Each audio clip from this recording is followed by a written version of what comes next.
Committee of the Whole, please stand for the pledge. Pledge allegiance to the flag of the United States of America and to the republic for which it stands, one nation, under God, indivisible, with liberty and justice for all. Roll call. John Basley, first ward. Bill Carlos, second ward. Bill Conti, third ward. Michaels, fourth ward. Stefan Krakauer, fifth ward. Ann Shershen, Sixth Ward. Todd Tancredi, Supervisor. Felicia Salvatore, Town Clerk. Jim Nelson, attorney for the town. All right, we just have two items for discussion on our agenda tonight, and I will,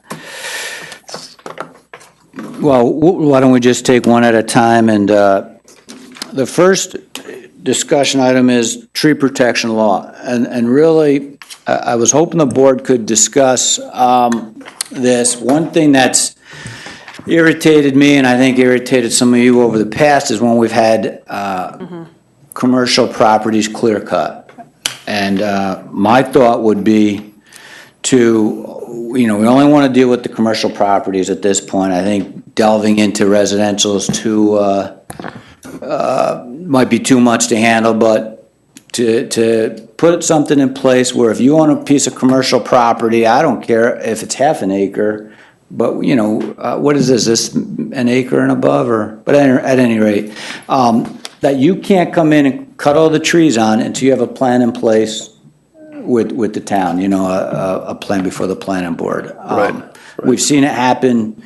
We can all point to 2 or 3, 4 spots, primarily along Route 9, where for no apparent reason, someone comes in, cuts all the trees, and that's the way the property sits. Sometimes stumps showing, sometimes not, but that's the way it sits for years. Not only is it, I think, less attractive, but when you talk about erosion, you talk about runoff and drainage and all those kinds of issues, I think it creates problems. So that's the discussion item. Mr. Wilson has made some changes to our ordinance here that I'd like Well, him yeah, to- actually, I haven't handed out the draft yet. I you had didn't? actually prepared a draft, and I talked to Todd about it, and I was kind of looking for some direction from the board. The issue here is, and actually, I was talking with Bill Carlos just a minute ago. There's a gap in our code, wherein if someone were to come in and obtain a site plan approval,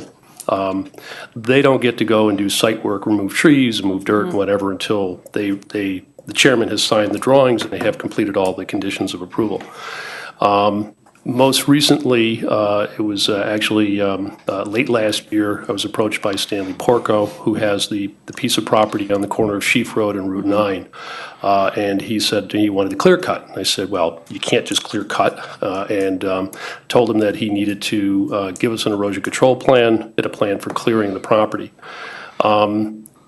We just did it.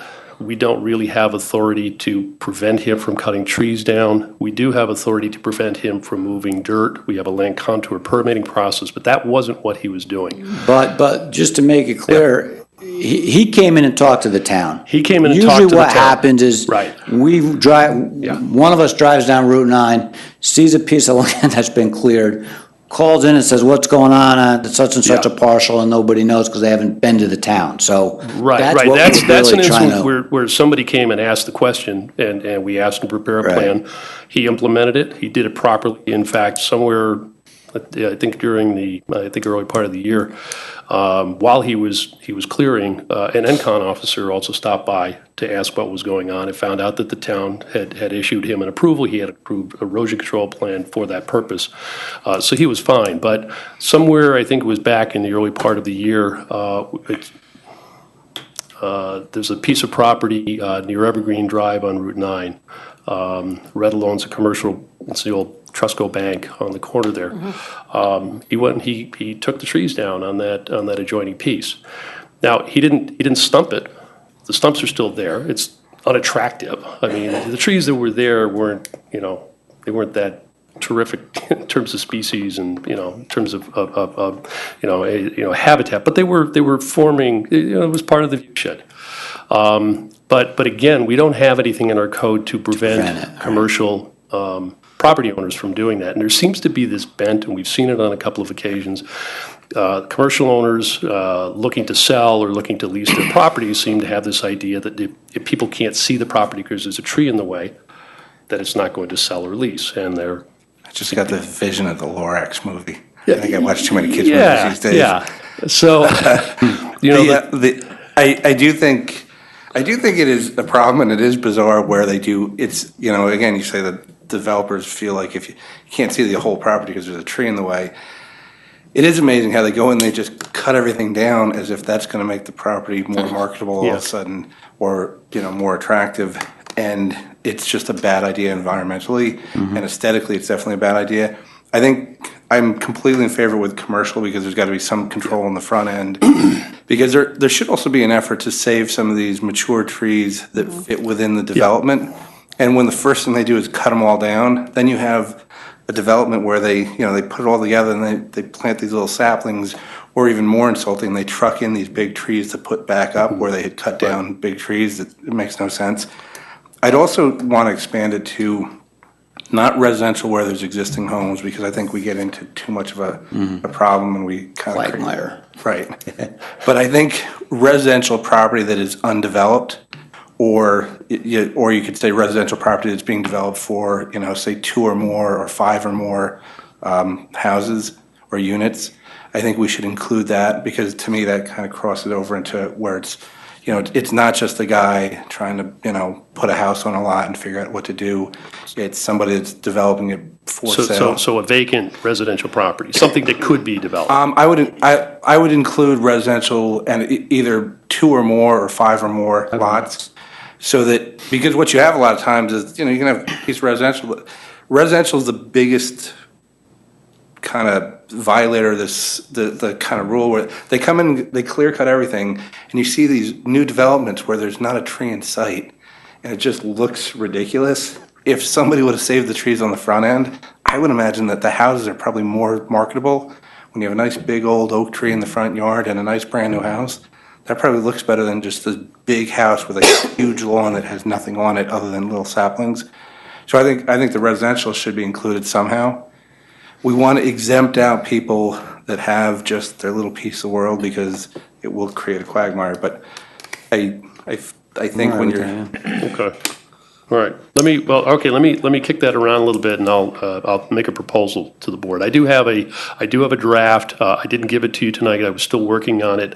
One of the things that I wanted to include, and I found actually another code where I think that'll work, is a requirement where somebody comes in and takes down trees, that they've got to put trees back, and then there's that was schedule. the penalty should be replace the trees of Right. equal size Exactly. and Yeah, and that's what I was working on, so, but yeah, I was focused very much on the commercial properties, but if you'd like to see some language including vacant or larger parcel Multi-lot residential. subdivision. I'd say either Yeah. 2 or more, or however you want to put it, whatever you want to do with it. But If I'm a developer and I want to build 5 houses, a small a cul-de-sac thing, I have to go before planning, submit a plan, this is where the houses are going to be, this is the drainage. Is there anything in that process about the trees or the natural vegetation that's part of drainage, protecting from flow? Yes, yeah, We already have we do things very differently today than we did, even 10 years ago. Effectively, what we require them to do is to give us what I refer to as a housing fit study. So in other words, if you've got 5 lots and you're either you're putting a road in or you're just putting the driveways, off an existing road, you've got to deal with the drainage, and we need to know how you're going to deal with the drainage as part of the approved plan. So we require that they give us a grading plan for each one of those lots. Now, what happens very often, unless the subdivider is also the builder, the shape of the house may change between the time of final approval and the time they come in for a building permit. So what we always do is when that building permit comes in, we go back and check it against the approved plan and see where the changes to the grading plan may have occurred, and require revisions to make sure that it all works as originally proposed and approved. How do we do the enforcement of that? That's one of the building inspectors? Yeah, absolutely, yeah. What, when the building permit comes in, the building department circulates the application to all of the other departments, water, sewer, zoning, engineering, and all of those departments take a look at the application. And engineering in particular, for in this instance, what we're talking about, they compare it against the approved grading plan. If there are deviations, they will require changes to the proposed grading plan, the actual proposed grading plan for that house. Or they may require changes to the larger drainage plan for whatever the subdivision is. So we get very specific. Oh, yeah. So We have to. 30 years from now, people aren't dealing with our mistakes. Right. Let's hope not, right. And we enforce that through the people in the building department. Through the building permit process, and up to the final C of O. So, and there are always field changes that occur. It really doesn't matter what the project is. There's a change somewhere along the way. Hopefully they're minor in nature, but where there are let's say, changes to the grading plan, maybe they hit rock, they need to move the house, or something like that. Those are looked at as well by all of the departments. Again, the building department circulates the requested building field change out to the other departments. A problem with it. Engineering is very actively involved during all of that. Okay. Do we require them to put up a bond for performance, whether it's the cutting the trees or the changing the? If, not for purely private improvements, we have in So the past. not for the 5 houses? Yeah, no, if they're putting up, building a road or something like that that's going to be turned over to the town, certainly, yeah, then we require a performance here. understand. Yeah, With the field changes that are circulated, so that's after the planning board's made its determination, and then. right. Is it possible to post that on the website so that people know that if the Sure. planning board has Like- made a determination, whatever the field changes are, so you kind of connect the dots? Sometimes it doesn't make a difference, sometimes it does. There was a little strip mall over by my neighborhood where they changed the color of the slats in the fencing, and the neighbors got bent out of shape. And it seemed innocuous, but at the end of the day, it really wasn't to the neighbors. So I think if we do those field changes, it might be helpful just to put it up on the website with whatever else we put up there. Okay. The other question I had is, if I have a buildable lot that's completely zoned correctly and everything else, I don't need a rezoning, and I'm building one house, can I just pull a building permit, or do you have to go to planning? You can pull a building permit. Now, what if I have a buildable lot that's big enough for 2 houses? Can I still pull a building permit for 2 houses, or do I then have to go to planning? Well, you would need to subdivide the lots. We only allow one single-family dwelling per lot. So my thought would almost be that with the tree ordinance, if you can just pull a building permit, then we don't make you with residential Right. be part of the tree ordinance. But if you have to do anything more than that, then the tree ordinance would apply. Because this way we kind of, if a guy has a lot and he wants to cut down some trees to put his house. My neighbor cut down a big old tree that I thought was crazy that he cut down, but he put a pool in. And if he didn't cut the tree down, there'd be nowhere for him to put a pool. And the reality is, I don't think the town and everybody else should get involved in every little decision Right. everybody makes. So my thought is, if you could just pull a building permit for something, you shouldn't be involved with it at all. But if you have to go through planning, that's where the tree ordinance should kick in, because then it coordinates everything. Yeah, no, absolutely. On the front end. I mean, I think, kind of getting back to regulating the vacant residential property, it's not the number of lots, it's the number of potential lots. So if you're in an R20 zone, you've got a 10-acre piece, you theoretically get somewhere in, 8 to 10 lots. It's those kinds of parcels that tend to be subject, somebody comes in and starts clear cutting. And we have also had instances where somebody goes in prior to even pulling a building permit on an existing lot, and all they're going to put up is a single house, and they start clear cutting, So And- technically, if I had a 10-acre lot and I could subdivide it into 10 different building lots, based on what I had said before, I could clear cut the whole thing, say I'm just putting one house in, then cut it. Okay, Yeah. then I guess that rule doesn't really work. Yeah. We gotta Yeah, figure out a it's way. a That's Society- why, Gotta figure out a way to do we've that. talked about this Yeah. years ago, and that's why I was thinking just commercial, because it gets much more difficult, but Yeah, if we we're- can figure out a way, I'm all Well, for it. when I had drafted We a talked tree about it. ordinance. Maybe if you do it, if it's over an acre or more. Well, that became the question, and I think it was in '07. I had drafted a tree ordinance at about the time that we adopted the code, and that's where the discussion sort of bogged down in how big or how small a lot do you regulate? And then there was this question of how many trees and what's the definition of If you're clear a cutting. residential homeowner and you have an acre and a half and Yeah. you want to clear cut it to put your house up, do you want the town? But it's not, see, Town an making- acre's a big lot. I mean, that's a lot of, that's potentially a lot of trees. And the reality is, that would be a pretty big impact, but we don't want to kind of rope everyone in. If you have, if you have 2 or 3 or 4 or 5 acres and you want to put one house up, I don't think it's unreasonable to say you got to come through the town to make sure that we've taken a look at the plan as far as cutting the. Well, maybe we could do larger parcels, that type Yeah, of I'm thing. thinking the larger parcels. And again, just to be clear, I'm thinking in terms of the residential vacant properties. If somebody Yes. has a 3-acre piece and We they've don't got a want- house in the middle of it, that would fall out from the regulation. If he wants to take trees down. he takes Yeah, trees I down, would say we stick to what we know we Yeah. can get through, and we can always come back, but the What about- larger pieces. What about if we did like 5 acres? Because the minimum, the largest lot size Well, zoning 4. is 4. We Yeah. can do 4 or 5 acres. That would basically exempt out everything throughout the town for at least one lot, probably more than that in most areas of the town.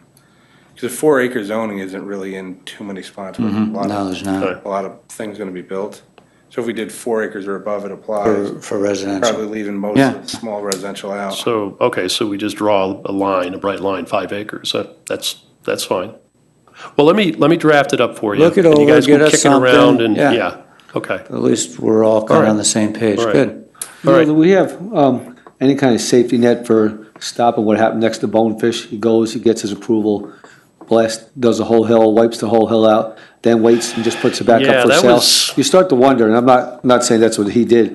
Some of these people just go and get a minor approval, clear the land, and then go put up for sale. And it's not the first time I've seen it happen. I mean, the guy on the other end of Bonefish, he just, clear Those cut are, everything. yeah, those are Yeah, definitely two the different. the Tuscany Square was a really oddball one. He had a full site plan approval. And whoever did the geotech tanked the study. He missed all the hard rock and he ran right into it. And so he ended up shutting the job down. And fortunately, that was an instance where we had a reclamation plan in place, and that's what you see implemented out there. It took a while to stabilize the Now- site. Does his permit expire?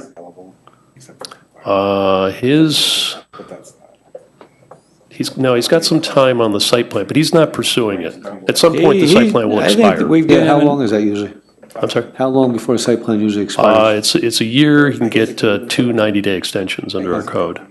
He has to start something, all right. That's what I was Yeah, wondering, if there was a but safety Did net. he he's- terminate? he's not looking- He he- filed a notice of termination Yeah, on that, it's we're done. done. We're done on that. Yeah, the notice of termination on the stormwater was filed. I mean, he's done. He's not, He's not building. Yeah, he's You just cutting don't his want to keep losses. seeing that happen, because they can buy a piece of property like that and then put it on a minor site plan and just go and clear it up and then turn around and sell it Yeah, and find a yeah. way around the system. He may be very close to the end of the site plan, forget putting aside the NOT, which is the stormwater portion of it. I think he may very well have expired by now. I'd have to double check on that. Yeah, but that again, that was, That was a No, it real was strange unforeseen, situation, yeah, yeah. yeah. I'm thinking, my thought has been always more that you drive down the street, all of a sudden, one day there's 15 trees on a lot, and the next day there's nothing. Right. There's no plan, no communication, nothing from the owner, and that's really what I want to try to avoid, Right. because it's ridiculous. Yeah, and plus he cut right up to the fence, exposing all those neighbors' backyard. I mean, at least he could have left a Yeah. buffer zone there and allowed them to keep their privacy. Well, as you said, this was a strange instance where, he fell upon what wasn't supposed to be there, but you can Yeah. get somebody that goes and says, hey, I put up $20,000-$30,000, I can see the planning board, I throw in a little project, they agree with it, I clear cut it, and then just say, the heck with it, can the project and sell the property, I beat around them. I guess there's ways I mean, around we've had every that rule. happen. if somebody But that wants wasn't to- the case there. We no, weren't no, there. no, that Yeah. wasn't the case. And the example of Porco that we had talked about, again, he came in and he did what we asked him to. But it was, it's also a case where he will be coming in probably in September, or October for a site plan for a restaurant, and he wants to do a little office building conference center there. But I also sort of look at it, I don't know what the trees were that were on the site. I don't know if any of the trees that were taken down were really worth anything. My overall sense is it was kind of scrubby stuff, it wasn't great. I mean, it was certainly performing some kind of visual function for that corner. Well, he left the Route 9 piece alone, and he really did. He didn't really. Yeah, he didn't But that end of really the hill, scallop it no. out. I mean, he stayed, he concentrated on the trees, he didn't move dirt, he did what we asked him to. But, I still have a question, in the normal course of a site plan review, we require them to give us a tree survey and tell us what the significant trees are. I don't know if we maybe had lost something that might have been worth saving. I simply don't know. It didn't seem like a lot of big ones there. I don't No. think they were there, but again, it's a There's question probably a that couple comes up. floating in there. Yeah. All right, so Neil's, I think, All right, got so some I'll work on the drafts and direction give and. it back to yep. you guys. Okay. All right. Sounds good. Thanks, Jim. Move to discussion number 2. We're calling it noise control law, and basically, this has come up with the Wegman project on the corner of Spack Hill and Boardman. They've been working like gangbusters, but our ordinance that you have in front of us under I. B and I, yeah. Oh, V and I? Yeah. Machinery, heavy equipment. I is heavy equipment, and basically our code says that heavy equipment can be operated on Saturdays, weekdays and Saturdays from 7 a.m. until 8 p.m. And not through any fault of their own, but the contractor was working Saturday mornings. He's out there 7:10, 7:15 with some type of rock cutter Yeah, he was banging pounding away. away, yep. And, my question to the board is, Sundays he can't do it by code until 10 a.m., correct?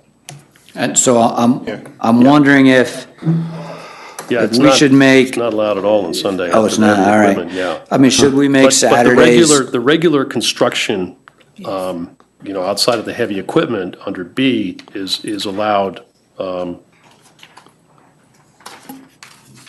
between 7 a.m. up to 10 p.m. And Right. there's no Sunday restriction. But heavy equipment is what I was focusing on because of the Boardman Road site.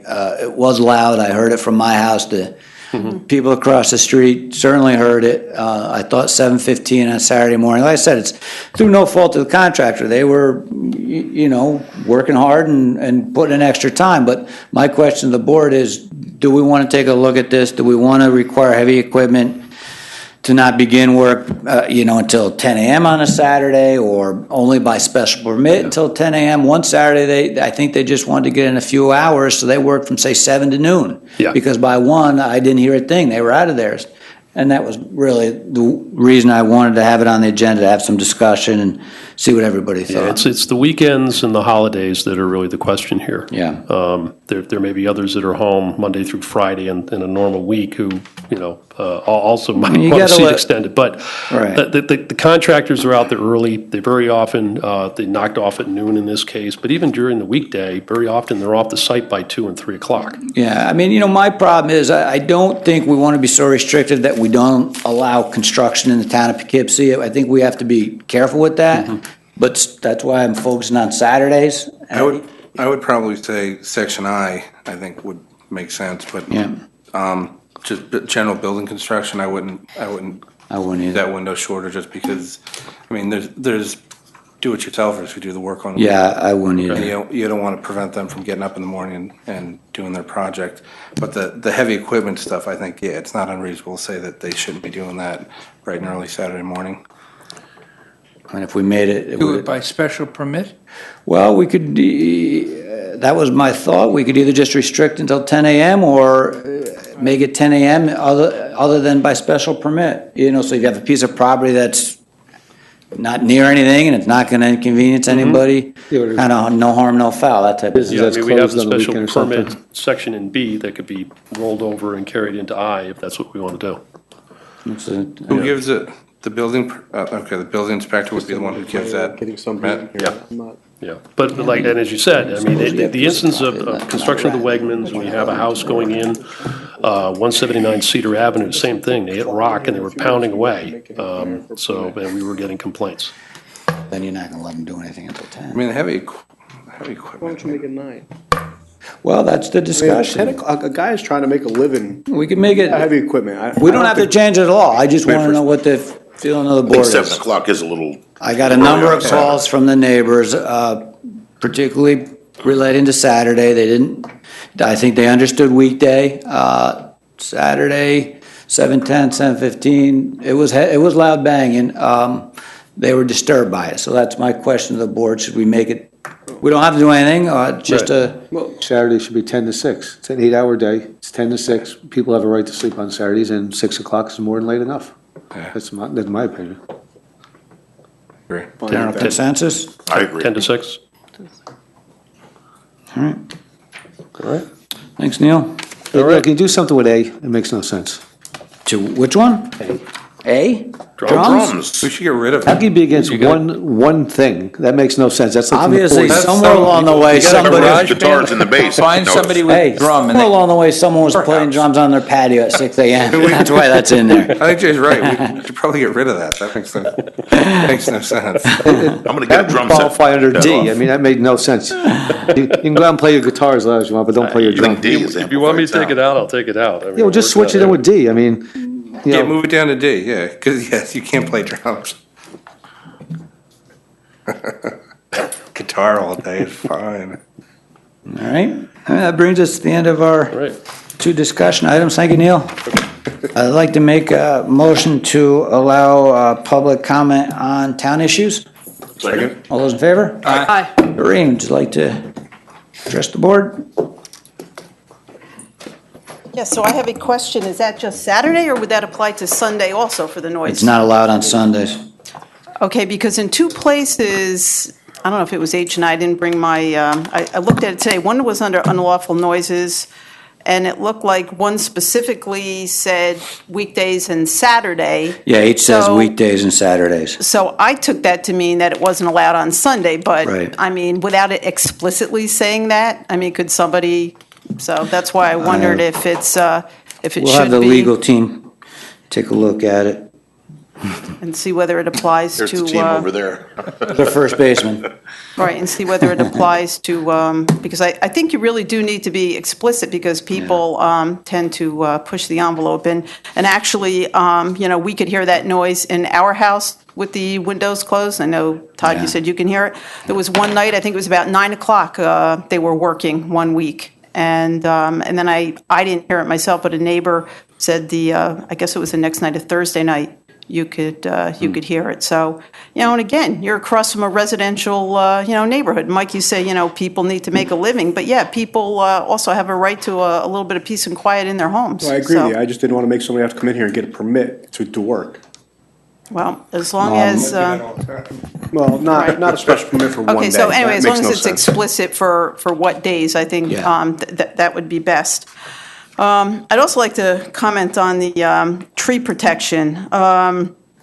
You know, yes, this was discussed back in 2007. The Conservation Advisory Commission had done a lot of work on a tree ordinance to also include residential, and that didn't go anywhere. Now, what Mr. Wilson outlined here sounds really good, but, you know, first of all, I agree with Todd, especially the parcel next to the, I think it's the bank, the one that's, now, is that, I don't know what the acreage of that is. Is that 4 or 5 acres? So, No, that's a commercial property though, no, so no, no, it'd be no. restricted. No, what I'm saying, if it was the limit going That's to probably, be, yeah, it's not. so that wouldn't have been covered. If you say, okay, if you have a commercial property that's 4 or 5 acres. No. I think the intent is commercials, you're not doing it. Commercial property. Okay, so. And so there's- residential would have to. Be residential Okay, less so than those 5. were those were two different Yes, issues then. yes, Okay, yep. because otherwise I was going to say, No, I doubt you're that right. parcel was 5 acres and that wouldn't. I don't think it is. Okay.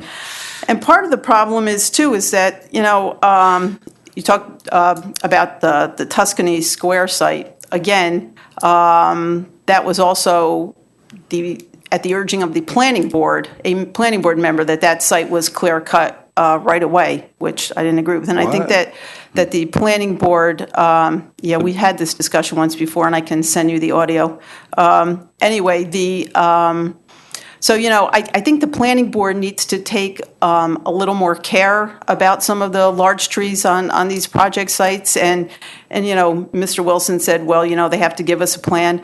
The TGI Fridays on Route 9, they were told repeatedly by the planning board, in this case, don't let any of those large trees in the front, they're beautiful trees, don't let anything happen to them. 2 of those trees were taken down.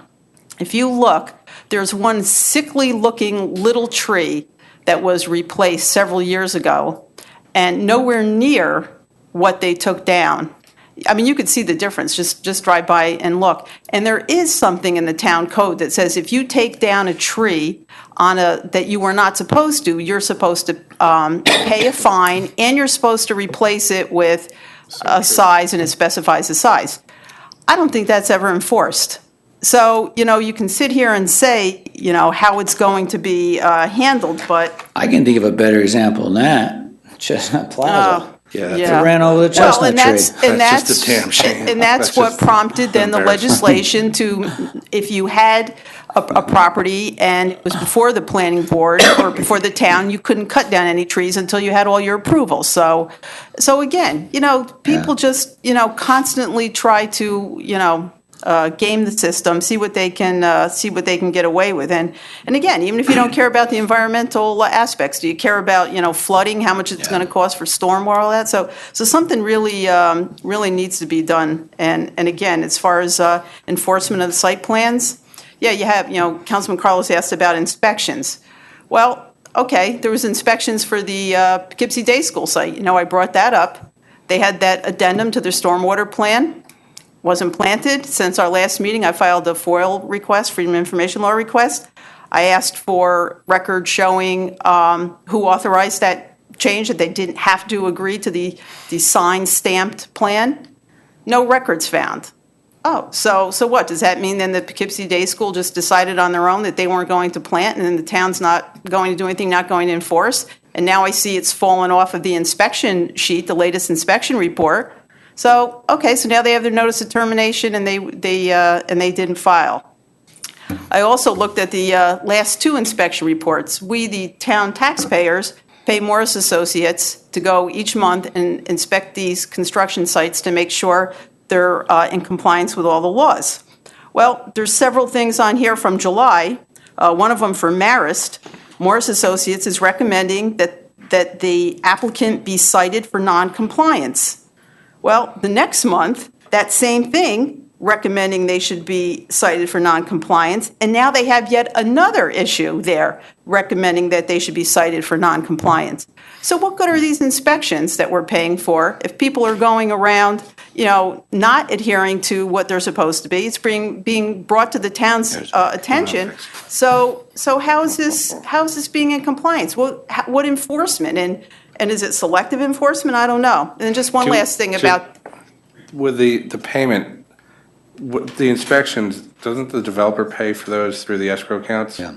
So it's not coming from the town taxpayer. I mean, it does make a big difference, Okay. but it's not taxpayer money being spent on that. I take that back then. I agree with you as far as enforcement. Even if the town taxpayers are not paying for it, what is the point of having them even pay for inspections that show violations, and yet nothing happens? So what? So you can pay to that's another thing. What are you paying for the inspection, and then it's just to look the other way? And the last thing about the tree cutting, New York State does have erosion and sediment control laws, and I don't know in particular if that would have applied to the Porco site there on off of Sheaf Road, Route 9.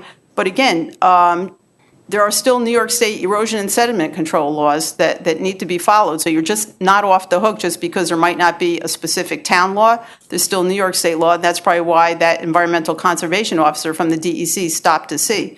So, people shouldn't just, assume that, that they can do what they want. So, again, lack of enforcement is an issue, and I'd like to actually know why this has been, 2 months in a row, and now they've added, and Stratford Farms.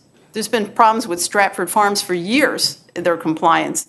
They also had an issue in July, and then it looked like regarding erosion, and then the same issue in August. So shouldn't... Things like that, are there fines that get imposed they don't comply, or is it just you have to get in compliance?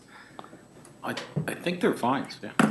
Because I mean, we, I think it's after 30 days if you don't. it would make sense that some of these, if Well, they're I will bigger s- issues, I that the will, fines be applied, but. I will list some of these, and I'll send an email to the town board, and then maybe somebody can, because again, these are, environmental issues, and, we don't seem to get any just, gentle rains anymore. We get a lot of heavy rain, which causes flooding, so erosion and things like that are a problem. Thank you. Thank you, Doreen. Right. Vic? Vic, did you obey all the? Vic saw his hand, and don't worry, you'll be next. Plenty, it doesn't matter to me, who comes sit there together, I don't care. Commissioner Vic. I mean, we He got doesn't all want full night. rank, but he is a commissioner. Victor Genotti, 483 Sheaf Road. I'm home watching the television. I hear about the trees on Sheaf Road and down by the TD North Bank or whatever. I hope we don't go and handcuff the taxpayers with another law where you can't cut your tree, whatever, it's leaning over your house, it's over the neighbor's property, you can't touch it without, jumping through hoops and replacing with trees the same size or whatever. It doesn't happen.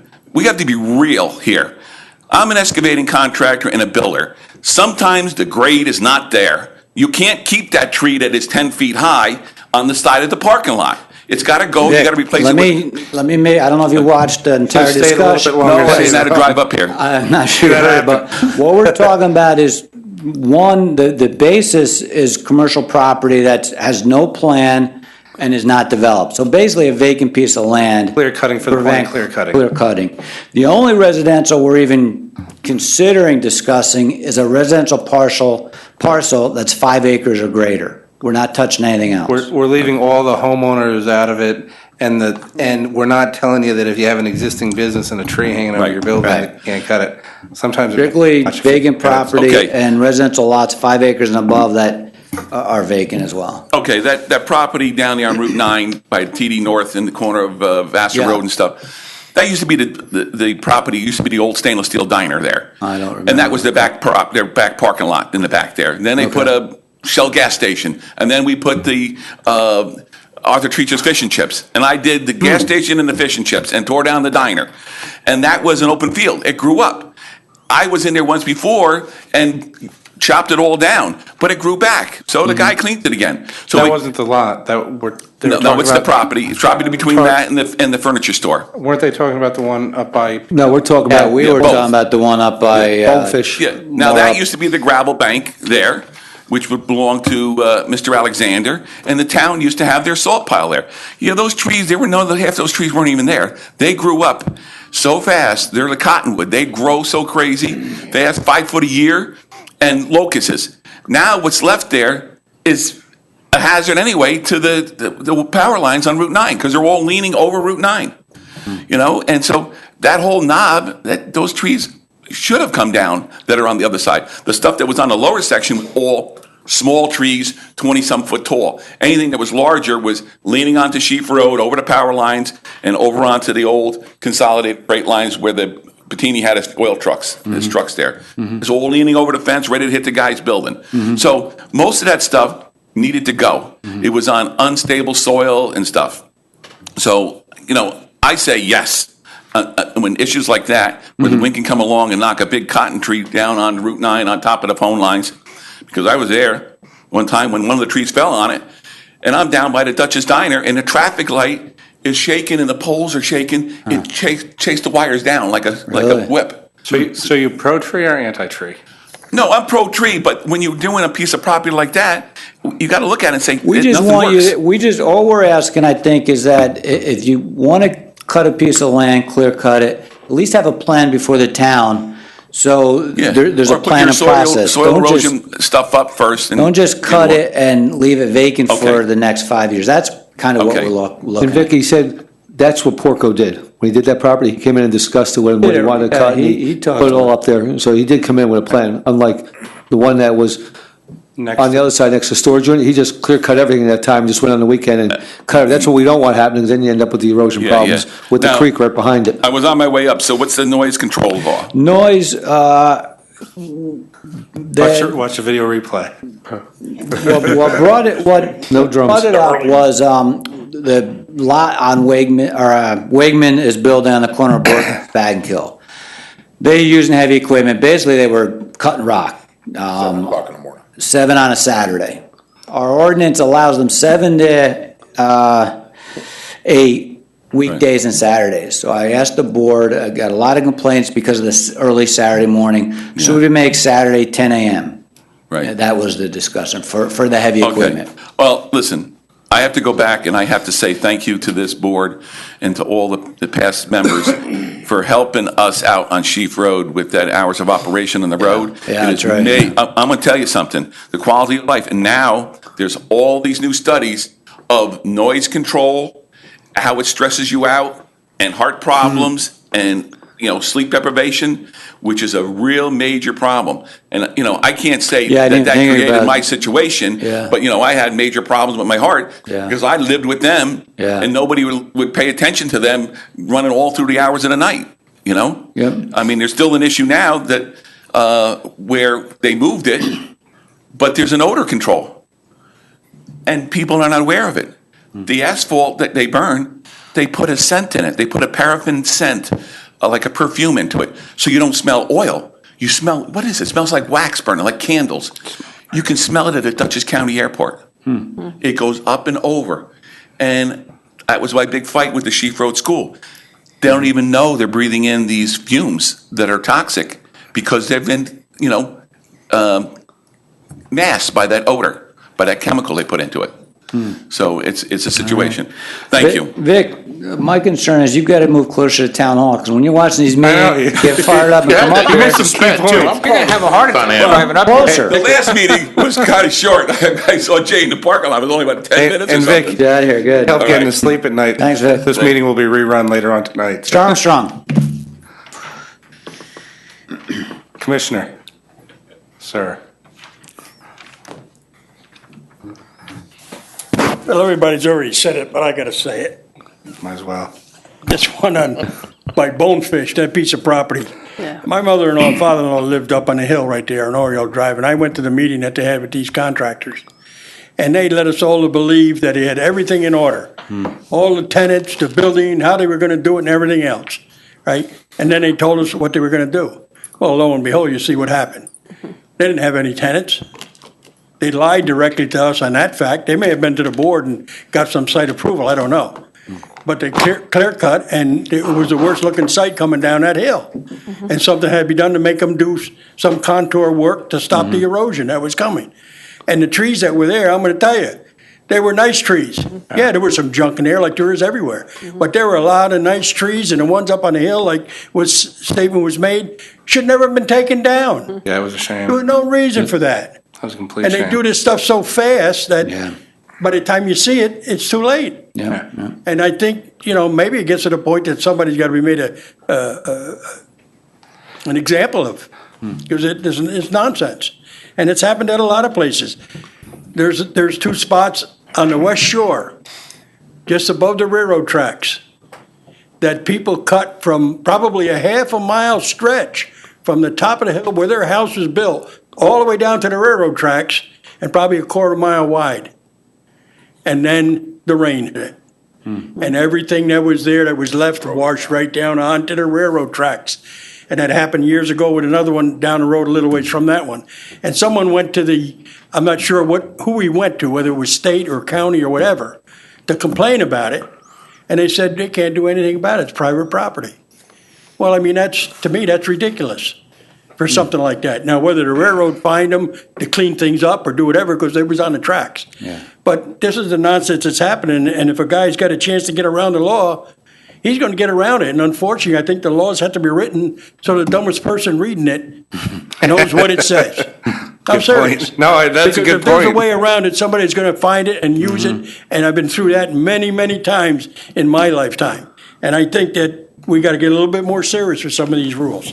Not only that, Mr. Armstrong, some of this has to be education too. People don't think, they want to see a beautiful lawn and they don't realize. That's why you have to impose it on them, so to make them think, Yeah. to make them understand that, I didn't know, or I thought I could. Not even that, you know, they don't realize they want to get rid of all the trees because their leaves and the things are hanging over, and they realize they cut the whole hill, and then next summer, they don't realize why they got 5 feet of water in their basement. Well, there's a reason for it, I understand mean, there's a lot of ignorant people, but unfortunately, that's why the laws come into effect. When I joined a private club I belonged to, the bylaws were this thick. They're this thick now. Because everybody takes advantage of everything that's in there to get around to benefit twist it. themselves. And unfortunately, that's what you guys are up against. I think you're on the right track, and I just think it's got to be studied further and put into play. Thank you. Thank you. Anybody else? See no one, I make a motion to resume the rules. Second. Those in favor? Aye. All right, committee reports, finance, Nothing to report. fire advisory, I have nothing to report. government ops, Nothing to report. land use and planning, Nothing to report. personnel, Nothing to report. recreation, nothing new to report. senior citizens. They had their picnic last week, and Yeah. I hear Todd had a great time. They had, I don't know how you got in there, Todd. I haven't figured that out yet. Question, you the were county right. throws that picnic, but we pay for it? yes, That's crazy. yes. They get the credit and we get the bill? That's cool, the next step of government above you, Stefan. They actually had two picnics. Our picnic for our senior center was at Pirate Canoe, about 180 seniors there, really well received. And then the Bowden Park one, which is the county picnic, there was probably 300 to 400 seniors. So Mr. Carlos was in attendance on that one. I don't think he's technically a senior, but Oh, yeah, he is. he was there. That's it. That's it. Technology and equipment, Nothing to report. infrastructure. Nothing to report. That brings us to the end of our agenda. I make a motion to adjourn. Second. All those in favor? Aye. Town board adjourned at 7:47 PM.